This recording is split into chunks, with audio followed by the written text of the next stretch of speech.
What's up, guys? Welcome to episode 7 of the I5 Sports Ride. Mitch, what's up? How's it going? Not much. It's going great. I see you got the shades on today. Yes, my future is too bright for this world to That's what, handle right yeah, now. yeah, that's what I was thinking. Yeah. So what's been going on? Nothing much. Just been hanging out, resting at home, all that good stuff. For those of you that follow us, the reason why I have these shades on, and I'll show it to you for a second. I got a good little bump above the eyeball. So we got some stitches in there, 14 to be exact. Whew. I have an appointment on Friday to get them out, but it's not gonna stop me. There you go. Just keep on rolling. Yeah. Yeah. So we can just get right into it. Oh, I guess. Oh, I was going to talk to you about something. So I've been golfing lately. Yeah. I'm awful. Okay. It's been awful. I don't know. Like, what's your like? Do you golf at all? I do. I do golf a little bit. I actually, I was terrible when I first started too. I'm definitely not amazing right now, but for like a year, I lived with a golfer at our college. Mhm. Shout out to Dan Stamper, and he actually works for the PGA Tour now. He does a lot of the TrackMan stuff. Ooh. So like when you watch the PGA Tour or any tournament and they hit the golf ball and all of a sudden there's a trail that follows it and it shows you how high it went and all that stuff. He Mhm. works with that. He literally like we would go every day because we would golf for free because he was on the golf team and he helped me a ton and so that helped a lot, but like I got rid of my slice pretty much all the way, and so it's a lot more fun being able to hit the ball straight. It's never consistent or anything, so Mhm. Yeah. it makes it a lot more fun. No, I feel that. Yeah, I feel like since I'm swinging the golf club left-handed too. And that was also my uh baseball swing. yep. So I feel like a lot of my things that like I'm swinging it like a baseball bat, and I'll finish like with my like front knee locked, and you're not supposed to do that in golf. Yep. Yep. So that's my big It's issue, and then it's just slices straight to the left. Yep. You got to try and like start your club head like closed when you start it Hmm. so that Oh, when I you do try. I try everything.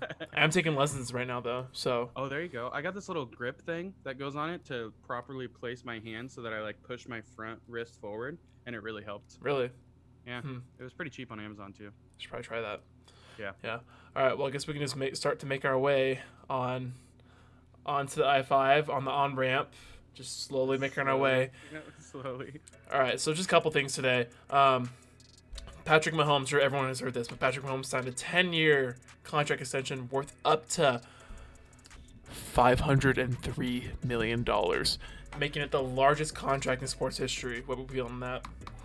It that is ginormous. For those of you that don't know math, that's like $500 million. So that's crazy, and that's on top of his 2 years that he still has left on his Mhm. contract. So he's technically with the team for 12 more years. He only makes $1 million or something right around that area for the next 2 years, I believe, combined too. Like Mhm. it's not very much, and Yeah. so then he's just gonna go on a ludicrous contract. What is that like? That's like 50 million a year. It's like around 50 million a That year. Yeah, oh just my insane. god, Like that's I read something. He's like making like 100K a day or something. I don't know. It's crazy. absolute nuts, man. And he's But got a no trade clause in it. And I thought mhm. I saw something about where he has like a almost like an insurance policy taken out in case he gets injured. So Mhm. most of the time, if you get injured and you don't play the amount of games that you're supposed to and all that stuff, you don't get as much money or any money really at all.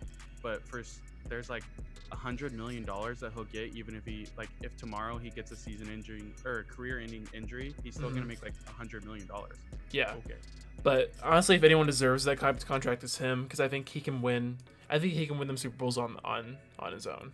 Oh, definitely. And He's just a phenom. we ran a poll on our Twitter this We week did. with how many Super Bowls you think Mahomes will win with the Chiefs. Surprisingly, the majority of the answers was 1 through 2. I actually voted 1 through 2 on that also. But he's already won one. That's true. So you think he's only going to win one more?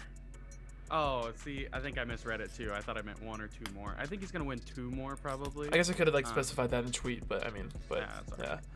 But but it all depends too on what the rest of the league does, what the rest of the league looks yeah, like, who they surround him with. it's just even two more just seems, because he's only what, 25, I think so, yeah. 24, 25. It seems really low for him to only win 2 more Super Bowls for Very true. through 2031. And I saw a tweet from him or Instagram post or something where he said that he didn't even know how to read defenses until halfway through 2018. Like he was just out there playing. Now he Wow. does. Yeah, I think he does now. I think he's good now. But Yeah, he's golden.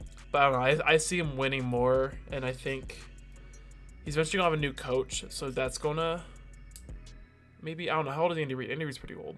Andy Reid's up there. He's up there. So I would bet on him having a new coach eventually, so that could like hinder him a little bit, but I don't think too True. much, because I think he's just a freak of nature. Yeah. He's gonna be fine. Yeah. And then one more thing. So the Ivy League is expected to announce that they're starting football in the spring rather than the fall. Will that have any Yeah. effect on Power 5 schools or anything? What do you think? It's an interesting concept to me that Mhm. there's going to be, as of right now, there's going to be the majority of teams playing in the fall like they're supposed to, and then like just one conference decides that they're going to go and play in the spring. But I mean, like I was talking with my brother, I think it's almost like they're just like waving the white flag. They're like, our teams have no chance at playoffs or bowls anyways, so it doesn't really Doesn't matter. hinder Yeah. anything. Yeah. I don't even think they play FBS schools. I don't think they do. I think they only play do each they- other. Do they even like play in the tournament, in the playoffs at the end, or are they kind I'm of just their not- own thing? I'm not sure. That might be something we want to look up. But I mean, and that's Eastern Ivy League schools, because, well, I guess Those are Stanford they're not Ivy Stanford's League. technically an Ivy League school, but they're in No, they're not. the They're not. Pac-12. No, are they? What? So scholastically, academically, they're counted as an Ivy League school. They're Oh. up there with I just whatever the qualifications. I are just for think it, of the but they're- ones in the East because they're like Ivy League, whatever. right. But I think they can do this because they're not as reliant on the football revenue than Correct. say Alabama is, Oh or my even goodness, right. even UW. So they're all academics pretty much, and then Yeah. sports are just kind of an added bonus to them because I don't think they have the biggest sports following over there. But, and I could be wrong, they could. I don't know. Don't quote me on that. But there definitely isn't as big of a loss there for them if they move it to the spring. They can probably make Right. it through just based on their academics. So I don't see this affecting the Power 5 conferences, but they could end up following it. I don't know. It's 50-50 for me right now. Yeah, we'll see. I hope not, but I mean, if they do, I totally get it. And Because I'm definitely guessing that it won't start on time. no, I don't think there will be non-conference games, and I don't see them starting until the end of September right now. Yeah, because I coached in the WIA, so the Washington Interscholastic Athletic Association, so all the high schools in Washington, they just sent out an email saying that they're pushing back their fall start dates. Yep. Usually, I think they start like August 20th, somewhere around there, and it looks like September 5th is when football is going to start, and September 7th is when all the rest of the sports are going to start. But they haven't made that official yet. Something about on the 22nd they're going to have another meeting and try and make that an official statement. Yeah, and with the big spike that's been going on lately, like in pretty much every state, it's like it's just pushing everything back even more. And Yep. It'll be interesting to see if we keep getting pushed back. and I'm so bummed. 'Cause I was so excited for UW Michigan week 1. I know. I hope that they Husky still Stadium play was it, going to be but- rocking. It was Oh, going to it's be good. rocking. Yeah, hopefully they just move back the series like a year, and then because we were supposed to go to Michigan next year. Right. So maybe we'll we just bump everything. maybe bump everything back. Yeah, I was gonna wear my khakis and everything. the Harbaugh look. The Harbaugh look. It's a good look, honestly. He looks clean. Got a lot. He does. I'm not gonna lie. He does. Yeah. But I was gonna wear khakis and a Khakis. all over. Khakis. Khakis. What was she wearing? Khakis. All right. Well, now we can merge our way on. Yep. Just like a. We're on. We're on. Here we go. Okay, this is what we came here to talk about today, because it's baseball season. Last week you guys got our our full MLB predictions. This week we want to focus solely on the Mariners, because obviously that's our Go team. Mariners. That's our team.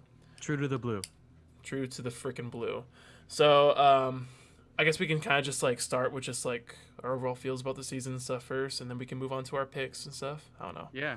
Yeah. I think the season's going to be super interesting. Mhm. It's 60 games in case you haven't been paying attention. So it's usually 162 and now it's 60. Like that's a Big. major cut. It's a big cut. It's going to be really interesting to see what happens with teams too, because like they talked about, the most recent idea to this, or the most recent example of this, is the fact of the Washington Nationals last year. They won the World Series. But if you take their first 60 games of the season, they're not even close to the They playoffs. were Like 24 and 36. yeah, They're they're 12 games under. not even Yeah. close to the playoffs. You take the Mariners last year, and through the first 60 games, I believe we're in second place of the division. Mm-hmm. I mean, it's a whole new world. It'll be interesting. I think it'll be really interesting in our division too to see how people start off hot, how people don't. I think the Astros are either going to be extremely good this whole season or extremely bad, Mm-hmm. because you lose 2 games, 3 games, 4 games, 5 games in a row, and it could like be a huge detriment to your whole season. Whether or rather, when you're 162 games, you lose a couple games in a row, it's like whatever, let's bounce back and play on it. But you're so shortened now that you go on, like, you get swept in a series and it's killer. Yeah, and you're just gonna have a sense of urgency too. Like every game is gonna matter. Like I know they say that in the normal season, but really, every game freaking matters in this one. Especially if Yeah. you're pretty much only playing your division opponents. Like 40 against your division, 20 against the interleague division. So every game's going to matter no matter what. And Hmm. I'm gonna love watching that. Just have that sense of urgency in the players and seeing how much fire they play with. That's why I think we'll see some crazy numbers this year. Because I think even though they're not getting spring training, they're still hitting off live pitching in practice Yep. against their team's ace and like whatever they got. So I think we'll see some crazy numbers. Like I definitely think we'll see someone hit 20 bombs. I don't know if Oh, you, for sure. yeah, I think it's going to be even more than that. I think people are going to come out and just play absolutely out of their minds. yeah, Like we talked about, I think people like Mike Trout and Christian Mhm. Yelich and Cody, maybe a Cody Bellinger or something like that. I think they're just going to come out and absolutely play all out. I think they're going to play all 60 games, because why not? hmm I mean, it's only 60 games. you It's on their better, body. yeah, They have been staying in shape. They've been playing. They've been doing all that stuff. I think they're going to come out, play all 60 games, almost all the Mhm. innings, and just go on a tear. yeah, yeah. And I hope we see that with some of the Mariners too. I know they're all young, but hopefully they can figure it out. Definitely. And then hopefully they can make a push. I don't know. Yep. So we can start with our team MVP pick. All right. Start with the big boy. I got Kyle Seager. Oh. Kyle Seager is my team MVP pick. I think I see he's going to hit in the middle order all year. Yep. I think he's projected to be our 3 hitter. Mm-hmm. And the way he finished last year, fully healthy, he's finally getting a full spring. Because I think the last 2 years he's been hurt during spring and the beginning of the year. So he's finally getting he's got this whole month to get in the zone.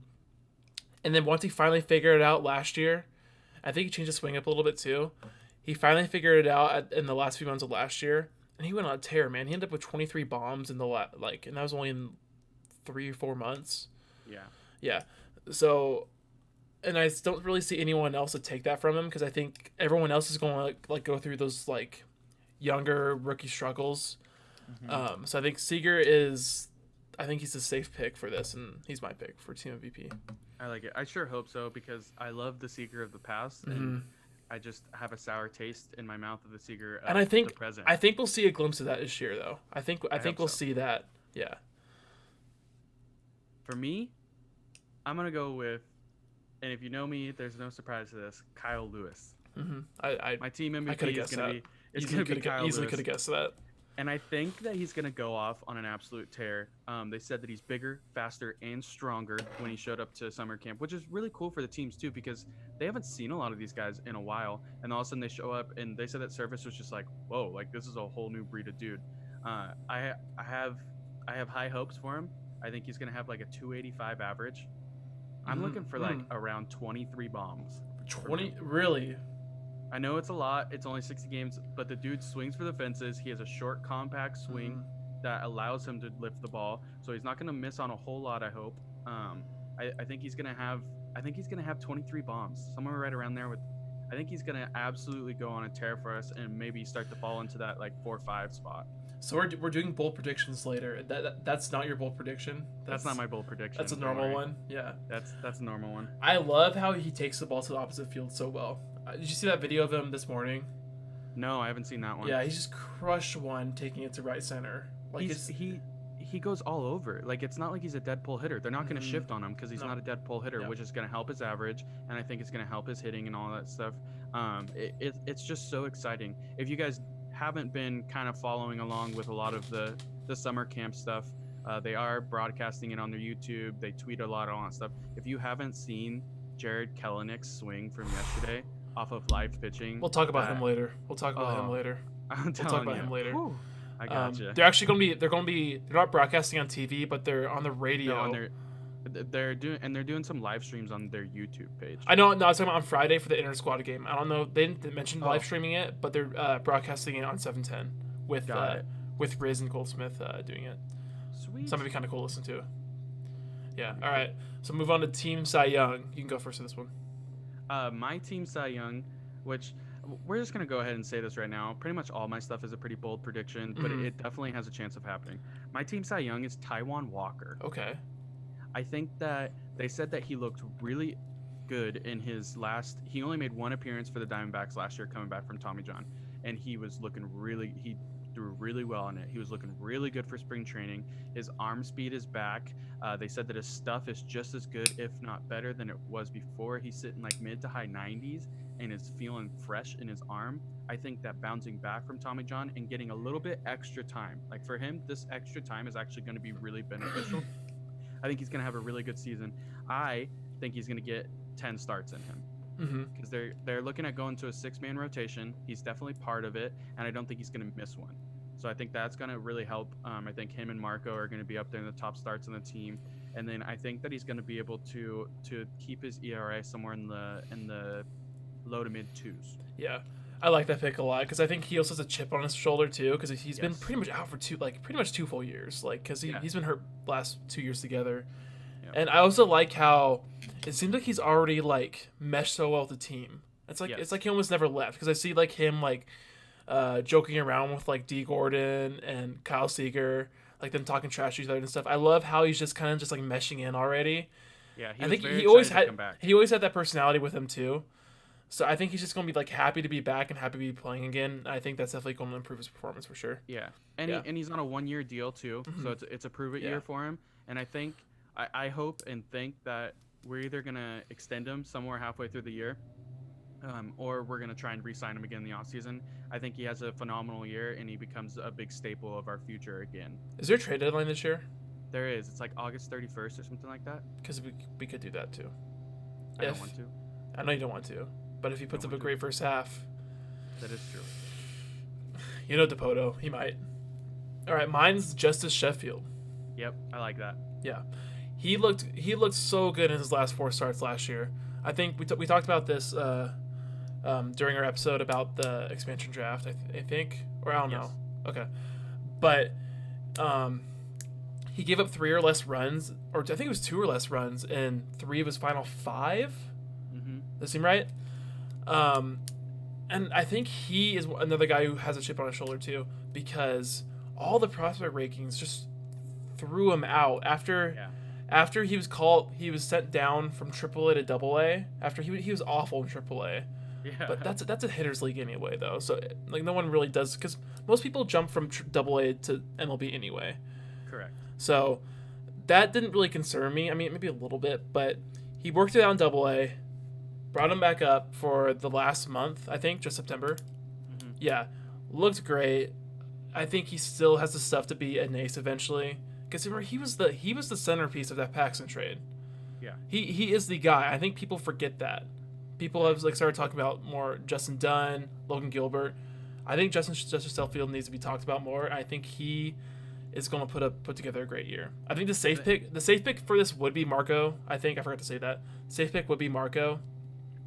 But Sheffield has a way higher ceiling than him. I think he starts working his way up to that ceiling. Marco's just a solid guy. He's not going to give amazing numbers. The reason why Marco would be our Cy Young is if these guys don't put up the big numbers like they're capable of. Exactly. Yep. He's going to give you his 10 starts. He's going to eat up some innings. He's going to give you around a 3 ERA.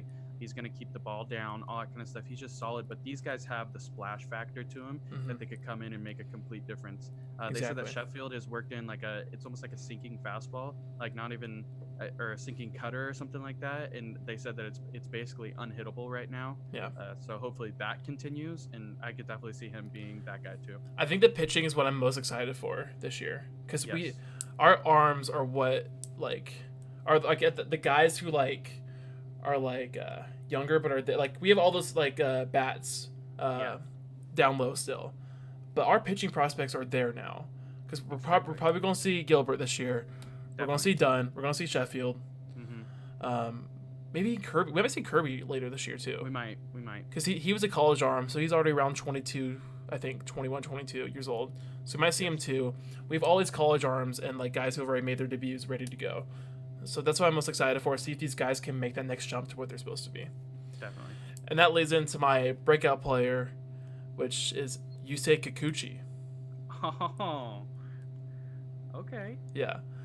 I think Kikuchi is going to figure it out from last year. Last year was awful. I know. Oh. I know.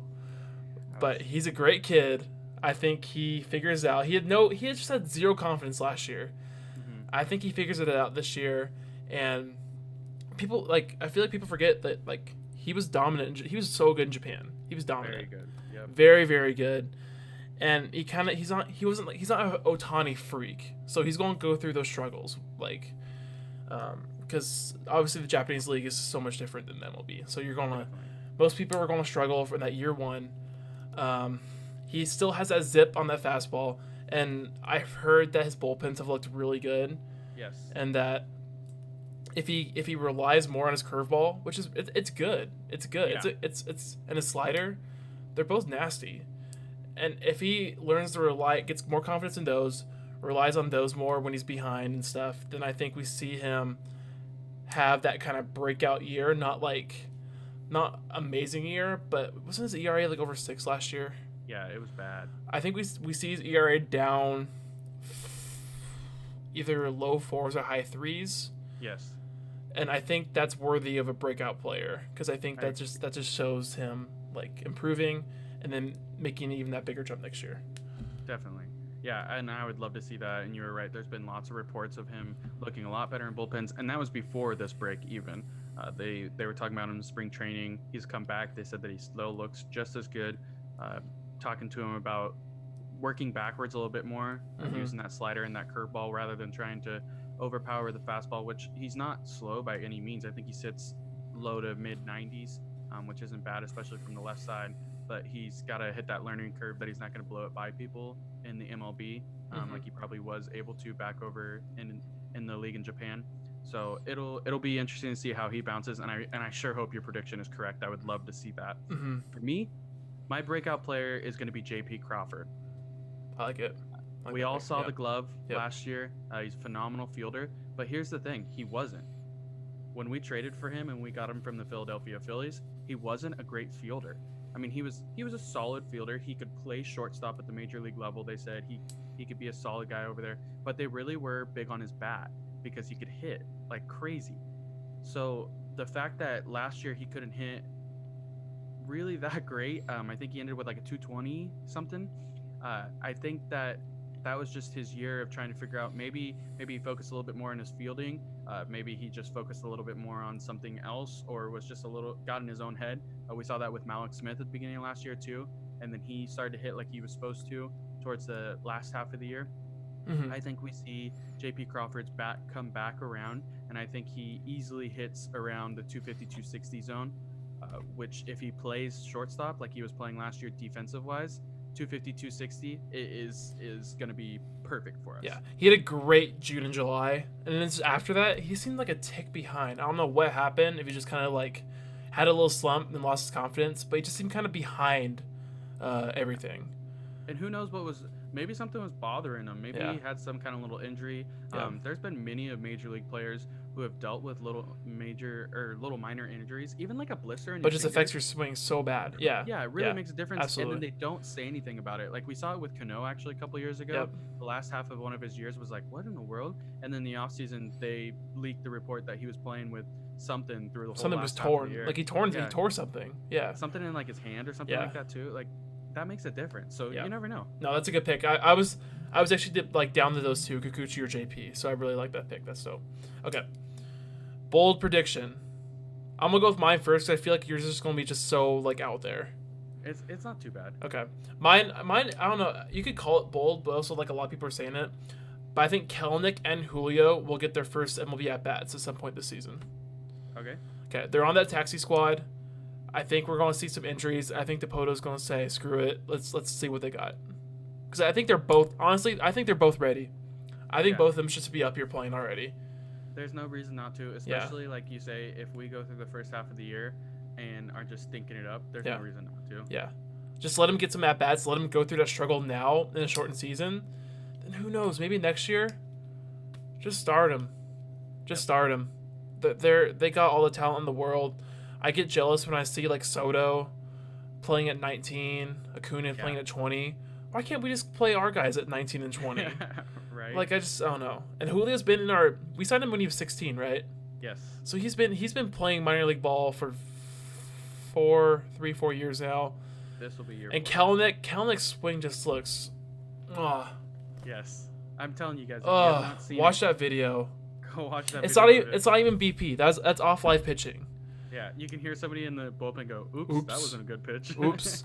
Yeah, so that's my bold prediction. I think Kelenic and Julio will get their first MLB at bat at some point this year. Yeah, I definitely agree. Mine kind of goes hand in hand with that, but it's like a good podge of all these things that's gonna happen. Okay. So I think that. So I believe, and you can check me on it. August 31st was the new trade deadline because I believe it's usually July 31st, so they bumped it back. But that's only a month into us actually playing. So my bold prediction is that DePoto still makes 3 trades by the trade deadline. Okay, we're gonna flip some of our veterans. I have a couple people marked that I think it could be. D. Gordon is obviously one of them that would be up there. I could see us flipping some of our pitchers. I could see Carl Edwards Jr. having a really good start of the season and flipping him. Mm-hmm. Kendall Graveman maybe have some solid starts and a contender wants to come get him. Yoshihira Hirano. Mm-hmm. Yoshi is what we're going to call him because he's so hard to pronounce his name and that's what it goes by. I could see him getting flipped. Maybe Eric Swanson going somewhere. People like the youth and the live arm to him and maybe we don't have room in the bullpen. I see at least 3 trades going down, which is going to clear up some space for those younger kids. I think Logan Gilbert slides into the rotation by the end of the year. Not just gets a look. I think he's going to be in the solid rotation. And I think Kelenic, Julio Rodriguez, Logan Gilbert, like I said, Noelvi Marte, and George Kirby all get 10-plus innings by the time the season is done. Marte, really? That's a bold prediction. Have you seen? Oh, I've seen him. Yeah. But is he 17? He's 18 now, I think. Okay. But I think that they're so in love with him right now too that they're just gonna say. I think it's gonna be one of 2 things: where they're gonna have a really good year and they're not going to, or we're gonna have a pretty rough year and be out of playoffs by halfway through the season, or 3/4 of the way through the season, and they're gonna say screw it, like you said, and bring up all the young guns. And I think I really do think that we're gonna get, like, if D. Gordon does go, we need another guy to come up and be a kind of a utility infield guy. And yeah, we have Dylan Moore and 10 Lopes and Patrick Wisdom, but I think that they would rather take the chance on Noelvi Marte and let him get some swings in, especially in the shortened season. Yeah, and he's the guy who's been just rising in all the prospect ranks too. I don't know if he's cracked the top 100 overall yet. No, maybe. I don't think so. He's our number 6, so I don't think so. No. So, but by the end of the year, when they do like their updated top 100, I bet we see him in that top 100. I bet you. Because I bet this year he just takes strides, like playing in that. What are they doing with him? Like just like playing in the. He was in the Dominican League. He was just in the Dominican Summer League, and he hasn't been in the minor leagues really for us yet. And I think that's hurt his prospects. Okay. Yeah. But I don't know what he'll be on that taxi squad and be playing. Well, I could something. I could see like more other teams call up their top prospects, and then him like take those spots in there, or at least for at least. Yes. So even if he's not really playing anywhere. Definitely. Okay. All in all, the final record prediction. You want me to go first? I've got him at 33-27. Wow. Yeah. Yeah. If you want to see, if you're interested in why I did that and you're watching, message me on anything and I have I went through and made marks on every single one of the spots that I think we're going to win. Like the whole schedule? The whole schedule. I went through the whole schedule. That's just so hard to do. What? Oh, it's so hard to do. You still know who's pitching. You don't know they're pitching against. You don't know who's hurt. Like it's just. Oh, it's awful. But I kind of just went through series and series and like Yeah. went, okay, we're on the road, we're at home. Okay, we just played this series. Who do you think was gonna? I kind of counted out who our pitchers might be and all that kind of stuff. And are we gonna win the series? Could we? I do have like a couple sweeps. I think we're gonna sweep the Rangers ones, Yeah. kind of Okay. thing. It'll be interesting. Okay. We're gonna get swept by the Dodgers though. Like that Oh, yeah, 4-game series yeah. of two Yeah. there and two here. Yeah. We're getting swept. Yeah. So I got him at 24-36. Not bad. Yeah. So I see them doing about 500 against like kind of the lower level teams, like Colorado, Arizona, Texas, maybe throw in Oakland in there. But they're gonna struggle against Houston. I think LA. I think we're struggling against the Angels. I think their lineup is just too good. I think they struggle against that series. They have to play the Padres 5 times. I think that's gonna be rough. I think the Padres are gonna have a really good year. But I think 24-36 isn't like compared to what other people are saying about the Mariners. I think that's a good prediction because a lot of people are probably gonna say they're gonna go like, I don't know, like 15-45. I don't know. Yeah, and we do by far have the toughest schedule of any team in the league. I think it was 4th toughest. No, I saw a chart the other day that You saw it the was toughest? yeah, like we were depending on I think they came out and said just kind of based on a lot of things what the toughest is, but solely on the winning percentages of the teams that we're playing Mhm. and then factoring how many times you're playing them, we have like the highest average winning percentage of Yeah. the teams that we're going to be playing. I think if the Astros are on like they're supposed to be, we're gonna go like 1-9 against them. Yeah, and see with me, like we talked about earlier, with it being a 60-game season, I think some really crazy things are going to happen. And you want to know why the Mariners are going to do better than everybody thinks? We have absolutely no expectations. The Houston Astros have expectations like crazy. Expectations, they have all the haters out there that are saying they're a bunch of cheaters, so they put pressure on themselves trying to prove them wrong. And then they have expectations of just being one of the best teams in the league. Yeah. They go on a 3-game skid or lose 3 games or what. All the pressure's on them, and they're going to start to panic, and then all the haters are going to come and chip, and then they're going to chip at each other. And I see that happening with them. With us, we lose 3 games in a row. We get swept by the Dodgers for 4 games in a row. We're going to go, well, they expected that. Let's go win tomorrow. Yep. I just think that attitude for us is going to help us a lot more than the expectations that, like say, the Angels. They signed Anthony Rendon. Everybody expects them to be great, but that's really not. I mean, it is. That's a big splash, but they didn't make a huge splash overall in the offseason. So it'll be really interesting. Yeah. We're obviously a little biased when it comes to this, but I can see like 3 different scenarios played out for the Mariners. I can see us either being just awful, like just struggle so bad, because all these other teams are going to have like the same like urgency. Well, we're supposed to be a playoff team. We only got 60 games. We got to go. Yeah. I could also see us, hanging around like the 500 mark. I don't know, around where I was thinking, like 24-36. Yeah. And then I could really see us being in the wild card hunt going into that final couple weeks. To me, I'm like torn on if I want that to happen or not, because one, it doesn't have like I don't see us. Oh, you winning want it that to this happen? year. You want that to happen? Don't I know. even. But listen. We're not gonna win it this year, that's for sure. So, but still, making the playoffs would be awesome. But if there's no fans in the stands, I don't know if I want us to finally make the playoffs. Nah, it doesn't matter. Doesn't matter. Seattle not be able to go around it. But here's the other thing: if we play extremely well, our young guys don't get time, and we don't see them. See, that's So okay. Would I rather us go on the normal Mariners run and get everybody's hopes up and then lose the wild card by 1 game and like have that excitement to the season, or would I rather be able to see Kelenic and Julio and Logan Gilbert and all start to get their lumps now, and maybe they won't even have lumps. Yeah. Maybe they'll be like the Griffeys of the world and Trouts of the world and not have lumps. That'd be awesome. But I really want to see them, but I think I'm still leaning towards I just want to see the Mariners do well. Yeah, no, we want to see them in the playoffs no matter what. And there's an extra team coming out of each league this year.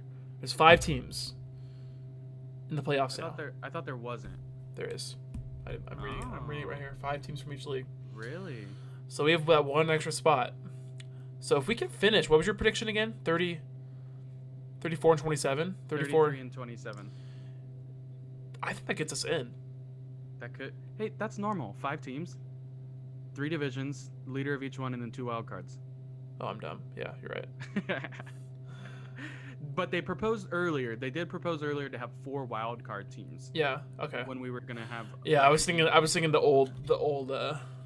Yes. Yeah. Where it was a Only wild 4. card comes and plays the lower Yeah. seed. Yeah. Okay. Well, either way, I think 33-27 could put us in that hunt. But it could. It very but much think, could. if we're- Especially because. If we have a good year, then that I think makes Dakota want to make some free agent moves next offseason. I think we make that jump next year. We have those kids we can call up. Yeah. I think that puts us in a really good spot if we show improvement this year. Yeah, and it'll be cool because we could make a big splash in the free agency. I believe like a Chris Bryant is a free agent. In 2 years. In In 2 years. Mm-hmm. Okay.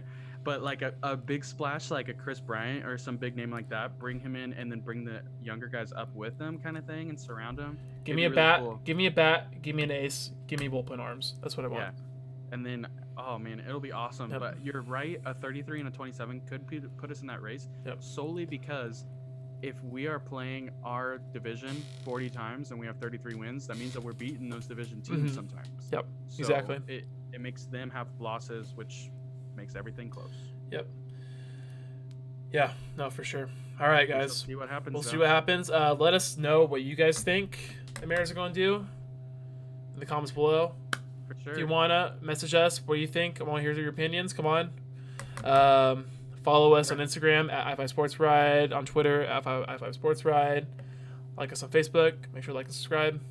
Yeah. Yeah, we're active as can be on social media. So I know these last 2 days we've been getting it going. Come on. Talk to us. Come follow on. us. Come communicate with us. Let us keep going. Come argue with us too. Let's get in a debate over something. Come on. Love it. Yes. Yeah. All right, guys. Well, thanks for tuning in this week, and we'll see all y'all next week. Yeah. Thank you for taking this exit with us.